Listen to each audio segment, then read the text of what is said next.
dankie Bandy. Kyk julle, ek moet vir julle sê, om 'n gitaar te stram in die winter is no jokes, hè. Dis daar waar ek vir die Here sê, wanneer my vingers swak is, Here. Yes, die elastisiteit, yskoud.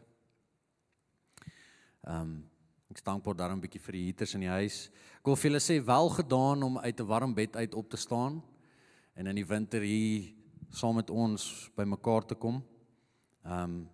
Paulus sê, soveel as wat ons kan, moet ons hier wees. En man, ek wil julle sommer maar net encourage, no man is an island, né?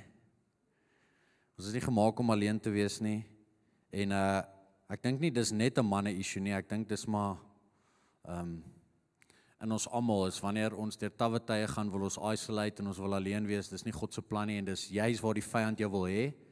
Hy wil jou alleen hê, sodat hy al sy leuns in jou ore kan fluister.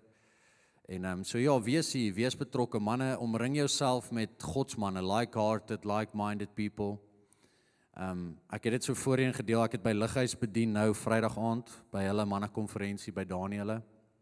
En na die tyd, een van die ouens gechat wat op pad Namibië toe was en met sy GS so hard geval het, dat al sy pelle en hy hulle bikes nou verkoop het, maar hy het homself in die hospitaal ingeval en in die koninkryk in. Yes, die Here het die Here het nie daai val toegelaat nie, maar daai val gebruik. Maar ek kon hom encourage, sy grootste vrees was, wat nou van sy pelle? Weet, hy is so lief vir sy pelle, maar hulle is maar nog bietjie in die wêreld, en wat ek hom net kon encourage en sê, onthou, God skuif jou tafel. Jou hooftafel begin anders te lyk, jou hooftafel beteken daar's broers om jou tafel wat saam met jou eet, wat dieselfde gedagtes, dieselfde hart, dieselfde lewenstyl het, as wat Jesus gehad het. En dit word jou hooftafel, maak dit jou beter as jou ou pelle glad nie, want God gaan jou terugstuur soontoe. Okay manne, so ek julle sommer net encourage, is julle reg vir die woord vanoggend? Ek hoop ek's reg, almal vra altyd vir my, as jy reg, en sê ek nee, ek's nie reg nie, ek's afhanklik. So, as die gees nie beweeg, julle kan ons nou maar huis toe gaan en weer in die bed gaan klim, nee. Ons is hier sodat hy sal werk, so ek wil vir jou vra, haal jou oë van my af, en sit jou oë op hom, maar kom ek bid vir ons, en dan gaan ons in. Here, dankie vir vanoggend, dankie dat ons net rondom die woord kan sit. Ag, ek bid sommer vir 'n rustige, kalm atmosfeer. Here, ek bid vir 'n atmosfeer van vryheid, 'n atmosfeer van reaksie, expression, waar ons net kan reageer op die woord en dit wat U vir ons wil leer vandag. En ja, ons is so lief vir U. Ja, dankie vir die tyd saam in Jesus naam. Amen. So voor ek gaan, ek wil sommer net Pastor Willem as vader van die huis eer. Hulle vat so 'n bietjie 'n ruskansie. Kyk, pastore, baie mense dink ons pastore werk net op 'n Sondagoggend en speel golf op 'n Woensdag. Maar ek dink nie mense besef behind the scenes wat hulle moet deurwerk, en so ek wil hom sommer net eer as vader van die huis, en ek wil vir julle sê, vaderskap is nie gekoppel aan ouderdom nie, hoor. Vaderskap is gekoppel aan roeping en salwing.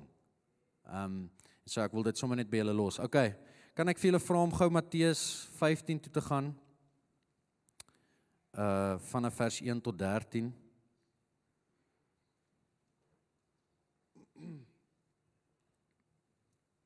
Dis nou redelike paar versies, ek gaan my beste Afrikaansie probeer uithaal.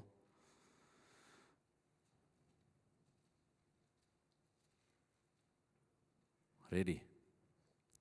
Toe kom daar skrifgeleerdes en fariseërs van Jerusalem na Jesus toe. Waarom oortree u disippels die oorlewering van die ou mense, want hulle was nie hulle hande as hulle brood eet nie. Maar hy antwoord en sê vir hulle, waarom oortree julle ook die gebod van God ter wille van julle oorlewing? Want God het bevel gegee en gesê, eer jou vader en moeder, en hy wat vader of moeder vloek, moet sekerlik sterwe. Maar julle sê, elkeen wat aan vader of moeder sê, enige voordeel wat u van my sou kan geniet, is 'n offergawe. Die hoef sy vader of moeder glad nie te eer nie. So het julle dan die gebod van God kragteloos gemaak ter wille van julle oorlewering. Geveinstes, tereg het Jesaja oor julle geprofeteer. Toe hy gesê het, hierdie volk nader my met hulle mond en eer my met hulle lippe, maar hulle hart is ver van my af. Maar tevergeefs vereer hulle my deur leringe te deel wat gebooie van mense is. En hy het die skare na hom geroep en vir hulle gesê, luister en verstaan, nie wat in die mond ingaan, maak die mens onrein nie, maar wat uit die mond uitgaan, dit maak die mens onrein. Daarom kom sy disippels nader en sê vir hom, weet u dat die fariseërs, toe hulle hierdie woord hoor, aanstoot geneem het? Maar hy antwoord en sê, elke plant wat my hemelse Vader nie geplant het nie, sal ontwortel word. Okay.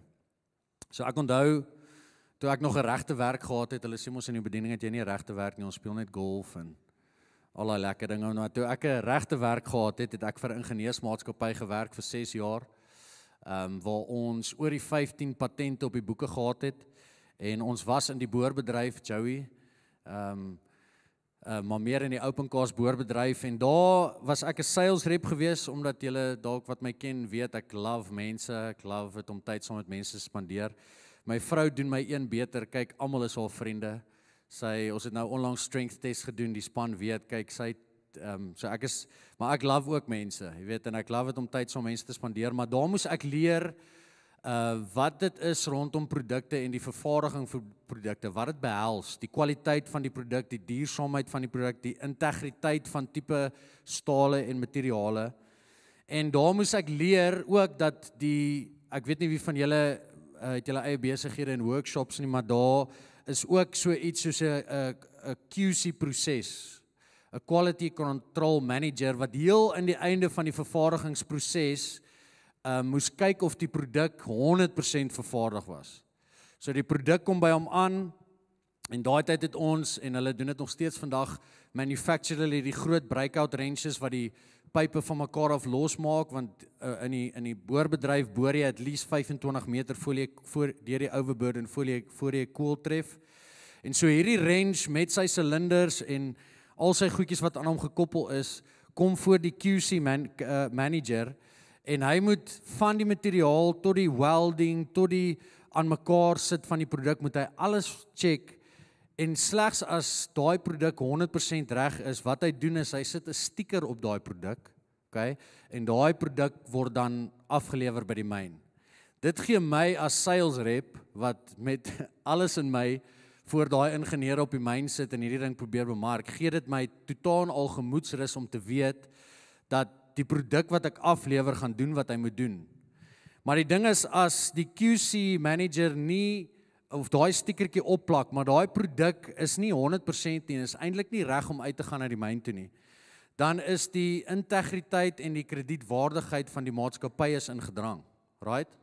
En dan staan ek met 'n rooi gesig voor die ingenieur, want ek het vir hom gesê, hierdie produk gaan vir hom so en so baat en soveel geld spaar, want die ding is, daai rods word so in mekaar ingetolk, dat baie keer die actual boor, die maatskappy wat dit maak, hulle wrench kry nie as daai ding uitgebreek nie. So net ons wrenches wat kom, spaar hulle al klaar tyd, want at least kan hulle daai rods breek. So dit gee my baie gemoedsrus, maar as dit nie gebeur nie, is daar moeilikheid. Nou die integriteit en kredietwaardigheid van 'n produk gaan daaroor is wanneer jy kyk na die tipe materiaal wat gebruik word, hoe die produk vervaardig is, die kwaliteit, die volhoubaarheid, die duursaamheid van daai produk, en gaan hy doen wat hy moet doen, en hoe lank kan hy effektief doen wat hy moet doen vir 'n tydperk, okay?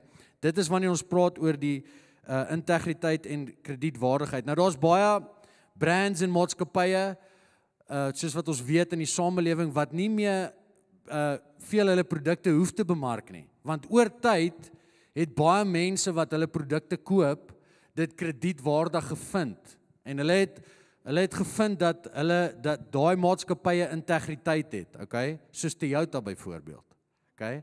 Amen, hè? Maar ek sien Ford moet maar nog steeds bemark. Ek hoor deesdae kry jy verskillende tipe klereolies. Afhangende van die kleur van jou garagevloer kan jy nou vir jou blou olie kry of en dan blend hy daarom. Nou trap ek op van julle se koue tone vanoggend. Maar julle, die waarheid sal julle vrymaak, okay? Ek wil gou teruggaan na Matteus 15 toe. Wat hier belangrik is om te verstaan is, die fariseërs vat Jesus aan oor sy disippels, en as hy met hulle praat oor hoekom was jou disippels nie hulle hande wanneer hulle brood eet nie, gaan nie oor hulle higiëne nie, hoor. Dis nie asof die fariseërs al gesê het, ag shame, ek dink dit gaan vir julle veiliger wees om julle hande te was nie. Nee, hulle vat hulle aan omdat hulle die tradisies van die ouderlinge breek, okay? Deur nie hulle hande te was. Dit was nie skriftuurlik nie, dit was nie eers 'n opdrag van die Here af dat dit so moes gebeur nie. Maar vir hulle is dit so groot, hulle het hierdie tradisie ingestel, en hoe durf Jesus se disippels dan hierdie tradisies breek? Maar soos julle weet, het Jesus X-ray vision, hy sien reg deur hulle, en hy vat hulle aan, en hy sê, nee, wow.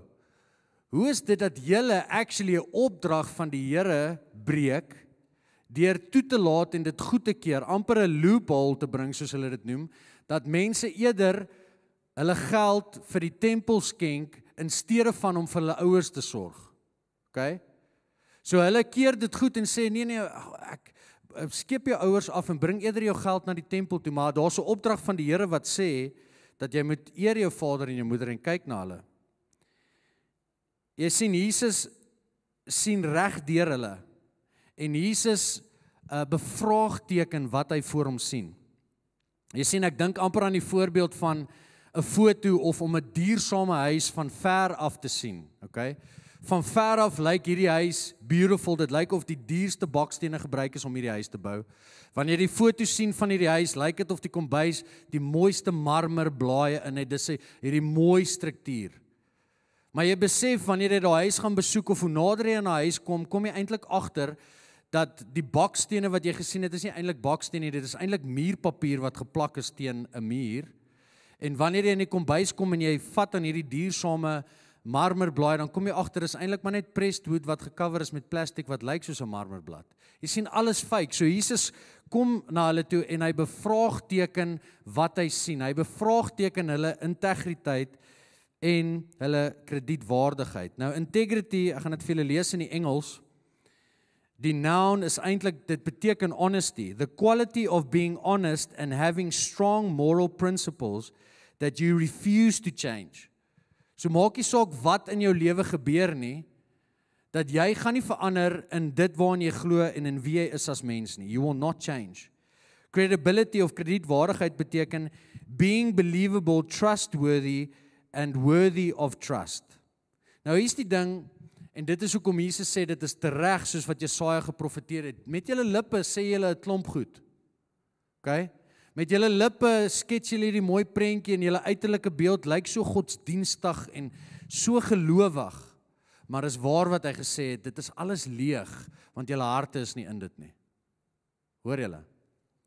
Nou ek wil gou vir Alwyn vorentoe roep, om my net te help, want ek hou nou die mic vas.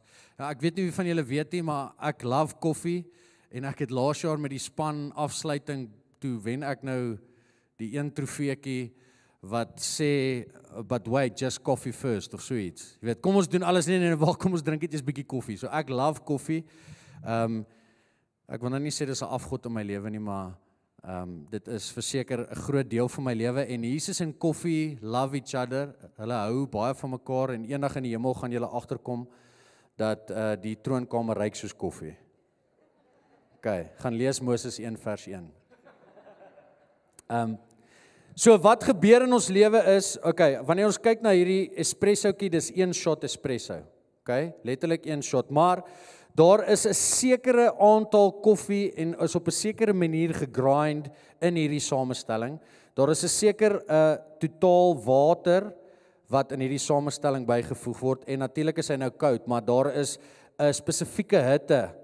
Weet, ons het, was dit 2 of 3 jaar terug, het ons gegaan vir 'n coffee tasting daar in Pretoria, en die barista wat 8 koffiewinkels het in Gauteng, kom letterlik elke oggend in en hy vat 'n slukkie espresso en hy kan presies vir sy barista sê, die water is te koud, die koffieinhoud is te min, presies, hy het dit nou al so geproe. Okay, so dit is hoe die espresso bemark word, okay, en dit is hoe ek hom ken. So as ek hom proe, kan ek weet, maar nou wat gebeur is, al ek kom vat vir my hierdie water, en dan kan jy nou vir jou enige koppie hierdie enetjie. Maar wat gebeur is in ons lewe en in ons journey, is wanneer ons een ding sê, en 'n ander ding doen, al gooi vir my so 'n bietjie water daarin, net 'n bietjie, vul hom net so 'n bietjie op, dan, nee, nou nie so min nie, dan wat gebeur is, ons belemmer of ons, soos hulle in Engels sê, fiddle met die integriteit van 'n espresso, van die gospel. Ek dink wat in ons lewe gebeur is ons, en ek sien dit met my kindertjies, ek weet nie wie van julle het nog sulke kannetjies nie, maar kyk, hulle is so sponsies, en hulle is baie keer van my grootste accountability partners. Hanna Meitjie sal ietsie sê of ietsie doen, dan sal ek vir sê, Hannetjie, jy kan nie dit doen nie. Dan sê sy, maar pappa doen dit dan. Nee? So baie keer voor ons kinders of voor mense sê ons verklaar dat ons behoort aan die Here, ons verklaar ons is Christene, maar dan in 'n oomblik wanneer dit regtig saak maak, dan stem ons aksies nie ooreen. Gooi nog so 'n bietjie by, daar nie. Dankie Allah, jy kan maar gaan sit. So die realiteit is, albei van hierdie is espressos, right? Is ek reg? Ons kan nog altyd bemark as 'n espresso, maar daar's 'n groot verskil in die twee. Nou Banning Liebscher kom, en ek weet nie wie van julle ken Banning Liebscher van Jesus Culture nie, maar hy sê toe hulle in Australië toer, as 'n band nou daar om daar te gaan optree, is hulle super excited, want hulle wil so graag die kangaroos gaan sien in Australië. En nou kry hy 'n pamfletjie, en op hierdie pamfletjie is die mooiste bemarkingspamfletjie met die foto's. Ag, en mense is op die foto's besig om die kangaroos te vryf en hulle kos te gee, en Banning sê vir sy span, vir Kim Walker en almal, nee, ons gaan hierdie doen, hierdie lyk super lekker. Ons kan dit nie doen nie. Jy weet, dit is soos om Suid-Afrika toe te kom en nie vir die bokke te gaan kyk of vir die bulle nie, nee. Okay, en so, gaan hulle die dag toe, na hierdie kangaroo plek toe. Maar die dag is dit so warm, dat die kangaroos niks wil weet nie. Wie van julle was al in die wildtuin, jy het dalk 'n pamfletjie van die wildtuin gesien, jy kan nie wag om 'n paar leeu's te sien nie, maar dit is so warm, daai leeu's beweeg nie. Hulle lê baie ver in die veld onder 'n koelteboom waar niemand hulle kan sien nie. En ek weet nie van julle nie, Anja sê dit altyd, dit tel net nie as jy vir 'n leeu deur 'n verkyker moet kyk nie. Maar nou is Banning so frustreerd, want daai dag is die kangaroos so moeg en so warm, hulle kan hulle nie voer nie, hulle kan hulle nie eens vryf nie, hulle lê net daar. En hy sê die volgende, maar dit voel so vir hom, dat dit wat hy op die pamflet gesien het, en dit wat hy actually in regte lewe beleef het, is 'n leuen. En my challenge vir ons is wanneer mense die skrif lees oor hoe ons as kinders van die Here moet wees, en hulle stap by hierdie kerk in, of hulle sit saam met jou om 'n boardroomtafel, of by 'n braai, wat gaan hulle dit wat hulle lees in die skrif, gaan hulle dit actually beleef?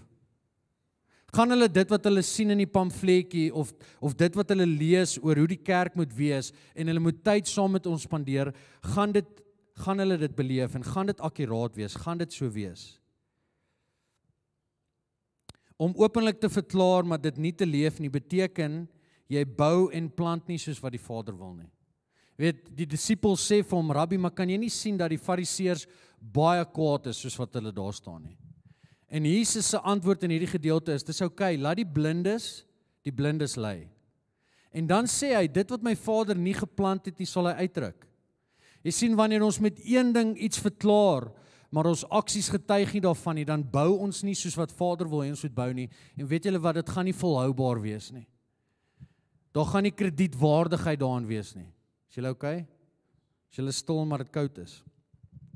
Jou geloof is met ander woorde dood. Ek wil vir julle hierdie lees, Jakobus 2, 14 tot 17. Wat baat dit my broeders, as iemand sê, dat hy die geloof het, maar hy nie die werke nie. Onthou, iemand sê hy het die geloof, maar nie die werke nie. Die geloof kan hom tog nie red nie. As daar nou 'n broeder of suster naak is en aan die daaglikse voedsel gebrek het, en een uit julle sou vir hulle sê, gaan heen in vrede, word warm, word versadig, maar julle gee hulle nie wat vir hulle liggame nodig het nie, wat baat dit? Net so is dit ook die geloof. As dit geen werke het nie, in sigself is dit dood. Ek dink so aan ons tyd nou wat ons gehad het met Pinkster, uitstorting van die Heilige Gees. Die skrif sê dat die Gees bekragtig is om wat te wees? Getuies te wees. To be witnesses of who Jesus is. Okay? Dit is die Gees wat ons help om ons geloof, dit wat ons glo, in aksie oor te sit. Imagine net, Roo, jy kry 'n Ferrari verniet. Carbon fiber, soos hulle deesdae sê, the works. Verniet, jy kry hom brand spanking new, as jy in hom inklim, ryk jy sommer daai leer. En die eerste ding wat jy doen is jy staar daai Ferrari en jou pelle soos jy, die dude gaan hom nou vat vir 'n spin. En dan maak jy die garage deur oop, jy trek hom in en jy maak die garage deur toe en jy sluit hom. Daai Ferrari beteken niks, chom. Jy kan net sowel daai Ferrari nooit gekry het nie. Dit is dieselfde met ons geloof. Dis dieselfde met ons geloof. Wat help dit God gee vir ons die Gees en ons verklaar 'n klomp goed, maar daar's geen manifestasie daarvan nie. Andy Bird van YWAM sê die volgende, hy sê, en miskien is dit nie ons challenge, natuurlik is dit die Heilige Gees oortuig, maar hy verwoord dit so, hy sê, ons grootste challenge is om mense te kry om te glo. Okay? Maar nou sê hy, wag, daar's een groter challenge. Is om die wat verklaar dat hulle glo, actually uit te leef dit wat hulle verklaar hulle glo. Okay? So wanneer ek nie my belydenis of verklaring uitleef nie, beteken dit dat ek self nie in my eie belydenis glo nie. Kan ek dit weer sê? Wanneer ek nie my belydenis en verklaring uitleef nie, beteken dit dat ek self nie in my eie belydenis glo nie, en dan gaan ek dit bietjie verder vat. Hoe kan ons dan verwag ander moet glo? Hoe kan ek verwag my eie kinders moet glo as ek dit nie uitleef nie? Is julle okay? Alla kom staan by my. Hy's my, wat is jy? Guinea pig? Nee, wat is die regte woord? Okay, staan gou. Alla is gekruisig in die Here, hy het Jesus ontmoet. Okay, hy word saam met Christus gekruisig. Hier is die voorbeeld wat ek vir julle sê, die kruis is tweedelig, as jy nou 'n lyn hier in die middel van die kruis moet trek. Die kruis is tweedelig. Die eerste gedeelte is my verklaring en my belydenis. Ek ontvang van die koninkryk verniet. Die Gees, al die gawes, ek ontvang Jesus. Okay? Dis my verklaring en my geloof. Maar die volgende gedeelte is actually waar ek kom. Nou het ek Jesus ontvang en nou moet ek Jesus uitgee. Dit is actually my geloof in aksie. Dit is slegs wanneer hierdie deel plaasvind dat die kruis sy volle werking in my en jou gebring het. Maak dit sin wat ek sê? Andersins as daai tweede deel nie gebeur nie, ek sien te veel mense sit in die kerk, jaar in en jaar uit, 10 jaar, 20 jaar. Maar daar's nie 'n manifestasie in hulle lewe nie, daar's nie 'n uitvloei in hulle lewe nie.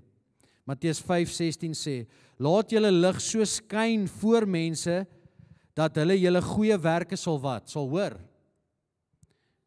Sal sien en julle Vader wat in die hemele is verheerlik. 'n Goeie mentor van ons, en ek gaan nie sy naam noem nie, maar sy broer vertel ons eendag die storie, want hy sal te nederig wees, ek gaan hom nou sommer Kobus noem vandag. Is die enige Kobus in die huis? Ag, yes, julle. Ek kon Suid-Afrikaners, ja, die Kobus en Jan en Jacques, en dis nou al die top 10, né? Meeste seuns in die land word dit genoem. Maar dit maak jy nog steeds uniek, Kobus, hoor. Okay. So, Kobus, ons mentor, wat verlang, en dis regtig 'n ware storie, alhoewel die naam nou nie waar is nie, het verlang in Pretoria gebly, worship leader, gesalfde, ons het die voorreg gehad om langsaam met hulle te stap. So trek hy af Kaap toe, en vir sy eerste paar maande in die Kaap, stap hy in 'n musiekwinkel in. En hy het nie die begeerte, hy doen dit wenig die geld vir 'n nuwe gitaar nie, maar hy het die begeerte vir 'n nuwe gitaar. So hy gaan in die musiekwinkel in en hy haal die gitare af of groet eers die ouetjie agter die counter en speel bietjie op die gitare en na so 40 minute is hy op pad uit, maar so op pad uit stop die ouetjie agter die counter om. En hy sê vir hom, Kobus, jy sal dalk my nie onthou nie, maar baie jare terug in Pretoria het ek onder jou bediening gesit en jy het oor my gesing daai aand en my hele lewe het verander. Ek was nooit weer dieselfde mens nie. En hy sê vir hom, en Kobus, weet jy wat, ek het jou dop gehou vandat jy ingestap het. Oor hoe jy my groet en hoe jy jouself dra en die ander personeel in die winkel. Want Kobus, ek wil vir jou sê, baie musikante stap in hierdie plek in, wat sekere goed sê oor wie hulle is, maar dit wat ek beleef is net so sleg. Hulle snap hulle vingers en dinge moet net gebeur, maar Kobus, jy stap hier in en hy sê vir hom die volgende woorde, jy is nog steeds die sagmoedige, nederige mens wat ek onthou van daai tyd af.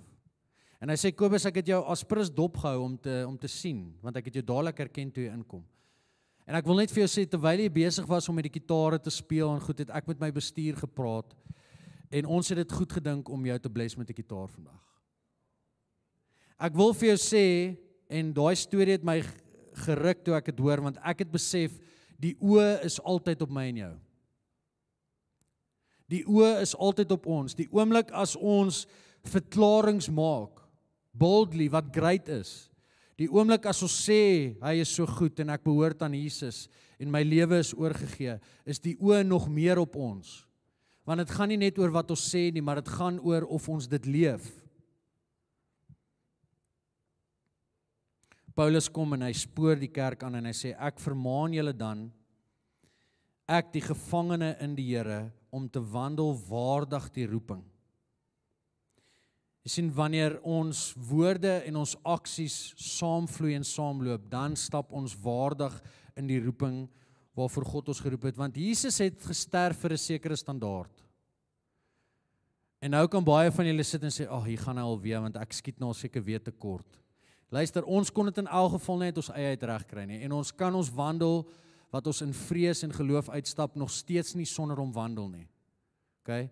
Dis nie asof ek en jy maandag gaan kom, môre gaan kom en sê, uiteindelik het ek arrive nie. Ek het nuus vir jou, Filippense 1 sê, dat tot wat Christus terugkom, gaan hy aan ons vorm en aan ons skaaf. So ek verwag nie, ek sê nie vandag, maar nie op Facebook gaan sê, daai Enrico ou sê, ek moet perfekte Christen wees, en ek kan net nie een wees nie. Because it's not what he's saying, maar wat God sê is, hy het vir 'n sekere standaard gesterf. En wanneer ons een ding verklaar, maar 'n ander ding doen, en die gospel dilute, dan settle ek en jy vir iets minders as dit waarvoor hy gesterf het. Hy roep my en jou hoor, deur sy genade en sy liefde. Roep hy ons hoor, en dat mense na ons lewe sal kyk, en die kwaliteit van ons lewe, die keuses wat ons maak, die waarde, ons normes en ons waardes, ons belangstellings, en dat mense sal sê, Shoma, ek het gedink, ek ervaar die lewe, maar ek dink daai is werklik lewe. Ek wil soos hulle wees. Jy sien, om 'n Raptor sticker op jou normale Ranger bakkie te plak, maak nie jou Ranger bakkie 'n Raptor nie.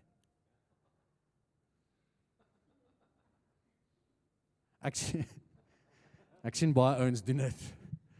Ek weet nie hoekom hulle, ja. Maar dit is soos om te sê, ek is 'n Christen, maar daar is net geen vrug om daarvan te wys nie.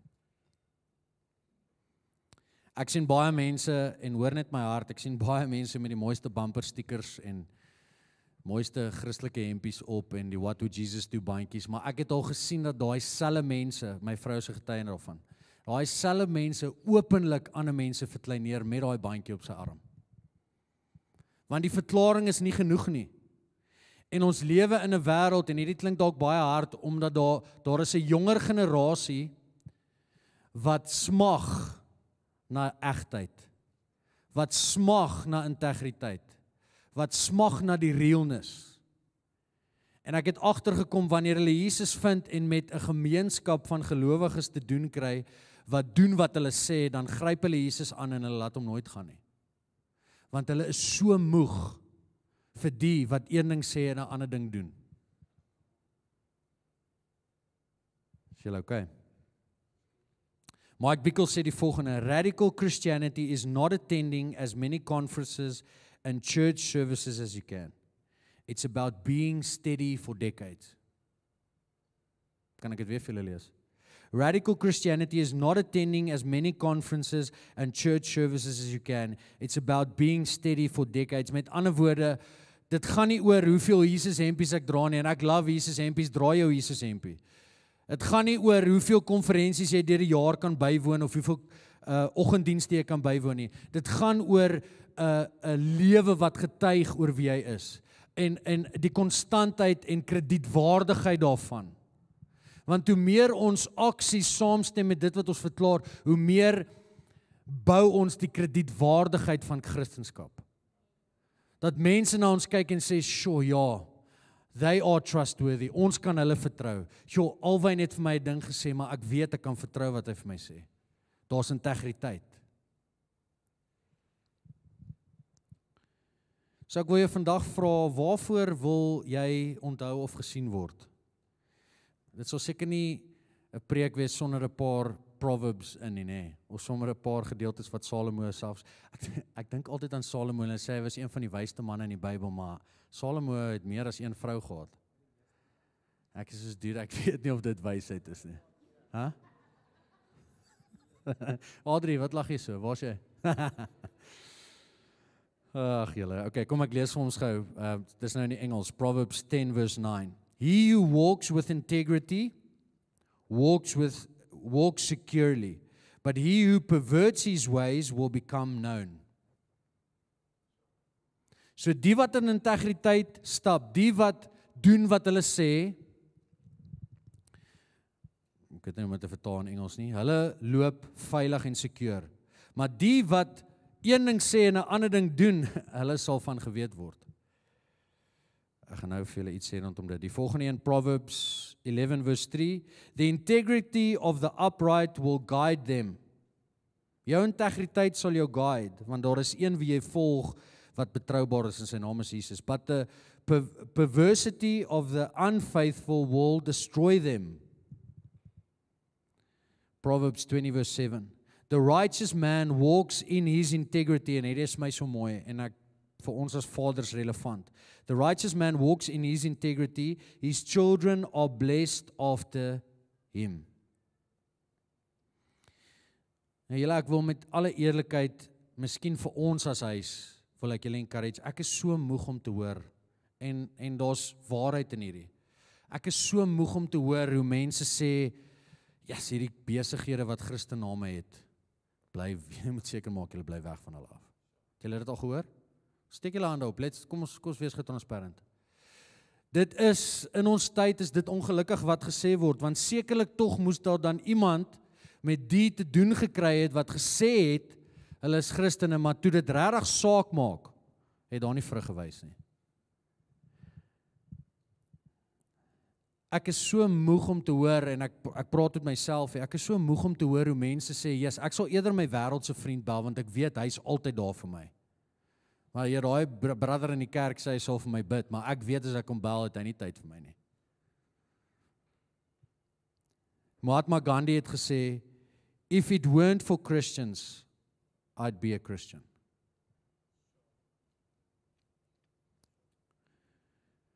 So hier's my gebed vir myself en vir ons, en ek wil julle encourage, mag dit by presence begin. En mag mense weet dat die mense wat in hierdie familie is betroubaar.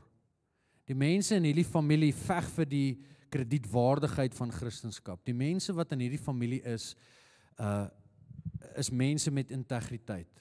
En mag mense van buite af nie dit net beleef nie, maar mag ek en jy dit onder mekaar beleef. Mag ons nie net een ding sê en 'n ander ding doen nie. My gebed is dat, hulle sê dit in die Engels, may the dignity of Christianity be restored. Met ander woorde, mag die waarde van Christendom herstel word. Mag dit vir ons 'n groot eer en 'n voorreg wees om onsself 'n Christen te noem. Mag mense na presence kyk, of hulle een keer besoek op 'n Sondag, of met ons te doen kry in die dorp. Mag hulle kyk hoe ons praat, die keuses wat ons maak, hoe ons leef, die pappas wat ons is, die mammas wat ons is, die besigheidseienaars wat ons is, en mag iets hulle trek na dit toe en sê, sjoe, ek wil soos dit wees, amen? Okay. Dit was short and sweet, lekker hamburger, lekker broodjie, gaan julle aan hom kou? Ja, ek wil julle regtig encourage, ek kom agter in die season dat die Here praat regtig hard met my eerste oor hierdie goed. En veral omdat ek 'n voorbeeld moet wees vir my kids. Ag julle, is nie altyd perfek nie. En vaders het nooit gesê dat hy perfekte seuns en dogters soek nie, maar gewillig is. Amen. Kom ons sluit ons oor, dan gaan ek vir Alwyn oorgee. Here, dankie vir hierdie oggend. Dankie dat ons kan saamkom, dankie dat ons dads in die huis kan celebrate. Dankie dat ons familie kan celebrate. Dankie dat u self ontferm oor ons, en dankie dat u glad nie wil hê ons moet hierdie pad alleen stap nie, dis nie u begeerte nie. Here, my gebed vir die huis is dat ons as besigheidseienaars eerlike besigheid sal doen. My gebed in die huis is dat mense sal sê, maar ek wil met daai ouens besigheid doen. My gebed is in hierdie huis dat mense sal sê, joh, hierdie mense is betroubaar. Hulle sê nie net een ding en doen 'n ander ding nie. Here, my gebed is dat ons mense van integriteit sal wees. Here, my gebed is dat ons sal ja sê vir U en sal aanhou ja sê vir U, dat U deur die Gees ons sal transformeer. That we would walk the talk. That we would walk the talk. Dat Jesus gemanifesteer sal word deur ons lewe. Here, U het vrylik vir ons die Gees kom gee. You've imparted faith inside of us. Help ons nou om dit uit te leef en help ons dat ons dit eers hier sal uitleef. Die skrif sê that they would know that we are Christians by our love. En daai love is 'n werkwoord, is 'n sigbare ding. En mag dit hier begin. Here, ek wil vir elke dad in die huis bid. Ons het nou oor hulle elkeen gespreek. Dankie dat U hulle krag gee. Dankie dat U as die goeie skaapwagter hulle vooruit gaan. Ek sien altyd die prentjie in my eie lewe, Dad, en ek hoor altyd die stem hoe U sê, you've got what it takes, my boy. You go, my boy. You go, my boy. Ek staan agter jou. En so bid ek dat dit elke man se prentjie sal wees. Dankie dat U die een is wat nie 'n klip gee wanneer ons vra vir 'n brood nie.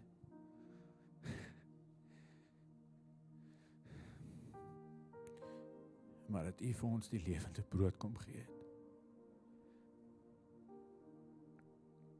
Dankie dat ons 'n plek het in die huis as gevolg van die seun. Dat ons volle reg as gevolg van die bloed. Dat ons 'n plek kan hê in die huis. En dat ons ook soos Johannes die geliefde disipel ons oor teen die bors kan druk, Dad, en die hartklop kan hoor. So ek wil vra, kom spreek dit oor elke man hier vanoggend. Mag hulle sommer met 'n huppel in hulle stappie uitstap. Mag hulle sommer met nuwe moed en krag die week aanpak wat vir hulle voorlê.